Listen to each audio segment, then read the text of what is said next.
episode 6 of 20, getting your students on board, not bored, B-O-R-E-D, on board, B-O-A-R-D. Let's get them on board.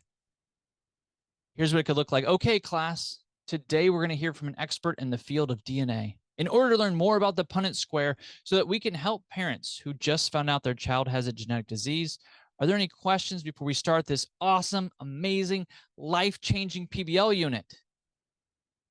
Yes, Billy.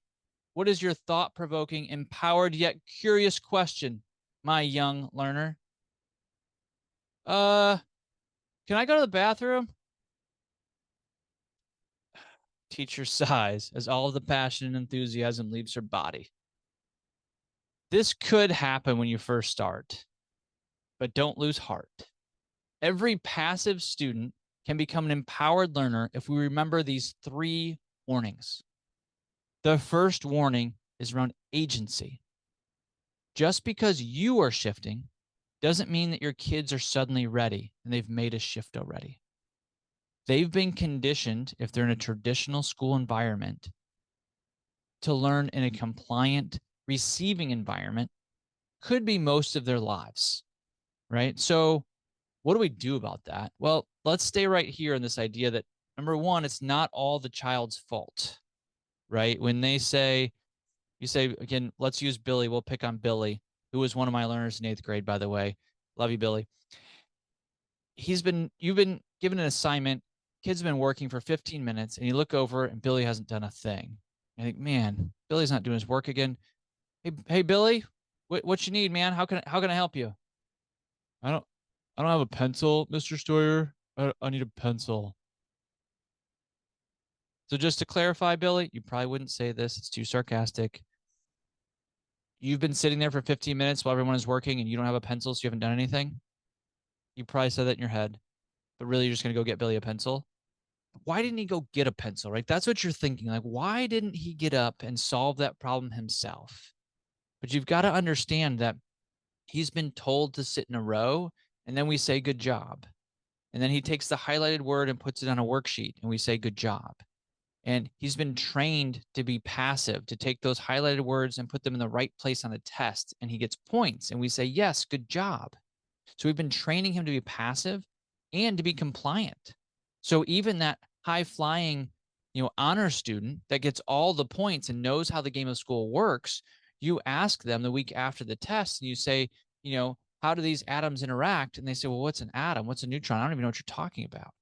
They have no idea. And we say, well, they're book smart, but they're not practically smart. It's like, well, because we've told them that passive compliance is how you win. So that's what they do. So as they come to you and you're ready to shift and you're all excited, I want you to remember asset-based mindset, right? And the other mindset is that we haven't taught them agency. So it's not fair to test them on agency yet, right? We haven't shown them what an empowered learner looks like yet. So we can't expect them to be there yet. So they're going to start that way. You're fired up. Your learners are going to take a little bit to get going. But once they do, it's a flywheel. Once we do, it's a flywheel. The other metaphor I use is like when I was in middle school, it's like herding cats, right? You're just trying to they're all wandering. And then you get some PBL learners now that have gone to engage and now they're empowered. And now you're herding tigers. Right? They're still middle schoolers that don't know a lot about the world, but they're fired up and moving and they want everybody to be engaged. And it's awesome. But it does take a switch for them too. So the second warning is going to be ownership, is that we want our learners to take ownership. But again, they've never been asked to do this before. So as we're looking to change our passive student to empowered, we've got to remember that they've never had ownership over their classroom before. Sometimes I'll give you an example. There was a teacher that got to teach a passions course, right? That 20% time, that 20% genius time. And he asked these sophomores, what do you want to do? This is a class where for 9 weeks you can do whatever you want to do. And the most common Google search was, what do I want to do with my life? Right? They just don't know. But again, I don't think we can blame them. We haven't asked them. So we're inviting them into a whole new world of engagement and empowerment where they actually get to own their space. They get to own their thoughts and their voice, and they have power. It's never happened before, but we're going to invite them into that. We're going to say, you know what? why don't you guys tell me how it is we should create this space so we have a place of collaboration and engagement and power and voice and choice, right? And you watch Sir Ken Robinson's video about is education killing creativity. It's a great, fun RSA Animate video. They watch that and say, okay, now redo our classroom. And what happens is they'll start to take ownership. You don't have to take every idea that they do, right? There doesn't have to be a water slide in the back and a water fountain that just does Kool-Aid. But what if they say, hey, let's put the desks together instead of rows for when we collaborate and move them back to rows for when we're taking tests or we're studying independently? You think, well, that makes sense. So you do that. And now they say, oh, Mr. Stoyer just took my idea. And they start to take some ownership in your classroom. They start to own the learning. This shift is happening right now. Now we're teaching them agency. We're giving them ownership. The third warning is failure. You're going to do these things and you will experience failure. It will happen. And you want to figure out how you use it to grow, how to grow your learners, how to grow yourself, how to grow your practice. You're going to have learners go up in your presentation, and we'll talk about this, but they're going to go to a presentation. They're going to say something that dumb that doesn't make any sense. That might even be offensive to some of your community partners. And you're going to try to hide, and you can't say anything because it's like game time, right? You can't coach at that point, right? If you've ever coached third graders, like once they're out there, they're out there. They're going to do what they do. You can yell, but right, it's game time. You're going to have practice presentations. We'll talk about that. But my point is that there will be failures. You need to stay the course, right? You need to stay the course. You're learning, they're learning.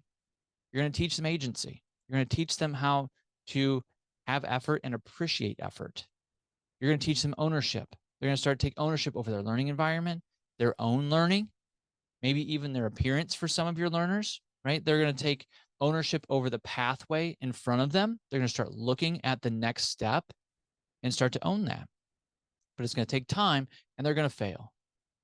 When we flipped PBL in our school, we built a school within a school.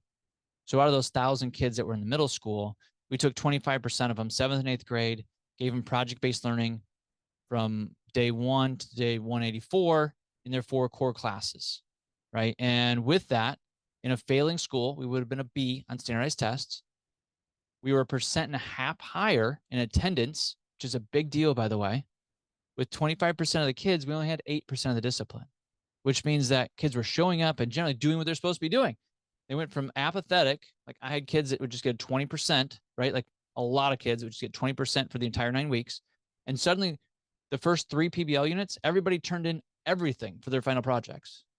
It's like that never happened before. So they were doing what they're supposed to be doing.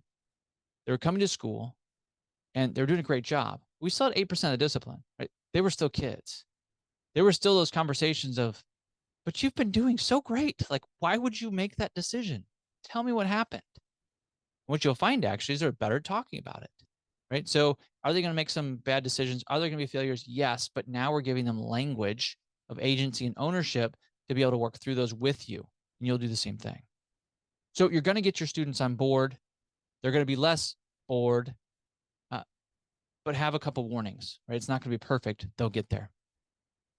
Today, I want you to look at Life's a Project, the 6 A's of project-based learning. It's a new book by Andrew Larson, who is a PBL educator. He helped start one of the coolest PBL high schools that I've ever been to. It's one of our model schools in Columbus, Indiana. Would love to have you come visit. And Andrew puts down his journey of PBL. He started as a traditional science teacher, loved being a science teacher, did that for a long time, and then switched. And he says it was like his career was starting over again. And he gives you a master class in taking your PBL practice to a higher level. He's a 25-year veteran. He makes the deep PBL practices accessible for all educators because he's also a master storyteller. So there's stories that go along with each PBL practice. I think you're going to love it. So we've got some links in the show notes for that. We also have a free book study that goes along with that book as well. So you can invite more people into your journey. Are you noticing a trend? We're going to do this with others. Once we have prepped ourselves to work with our students to help them gain agency, ownership, and we can fail forward, we're now ready to introduce our learners to the cornerstone of authentic PBL, real world problem solving. Tune into the next episode to find out how to engage with the real world, but also not get completely overwhelmed.